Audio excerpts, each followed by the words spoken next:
ரசிகர்களின் மனம் கவர்ந்த நிகழ்ச்சியாக குக் வித் கோமாளி தொடர்ந்து செம்ம வரவேற்பை பெற்று வருகிறது. கடந்த 2 சீசன்களாக பல மாற்றங்களை சந்தித்திருந்தாலும் கூட அந்த நிகழ்ச்சிக்கு இருக்கும் தனி ரசிகர் பாசம் குறையவே இல்லை. இப்போது குக் வித் கோமாளி சீசன் 6 இறுதிக்கட்டத்தை நோக்கி நகர்ந்து கொண்டிருக்கிறது. நேற்று ஒளிபரப்பான எபிசோடில் போட்டியாளரான உமாயர் எலிமினேஷன் செய்யப்பட்டு வெளியேறினார். அது அனைவருக்கும் மிகப்பெரிய அதிர்ச்சியாக அமைந்தது. இதைத் தொடர்ந்து இன்று நடந்த டிக்கெட் டு ஃபினாலே சுற்றில் ராஜு, ஷபானா, பிரியாராமன், லக்ஷ்மி ராமகிருஷ்ணன் மற்றும் நந்தகுமார் ஆகிய 5 போட்டியாளர்கள் கடுமையான போட்டியில் மோதினார். இந்த 5வரில் சிறப்பாக சமைத்து நடுவர்களிடமிருந்து நல்ல மதிப்பெண்களை பெற்றவர் ஷபானா.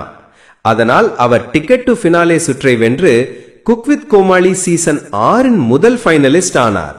நேரடியாக ஃபைனலுக்கு சென்றுள்ள ஷபானாவிற்கு ரசிகர்கள் பெருமளவில் வாழ்த்துக்களை தெரிவித்து வருகிறார்கள்.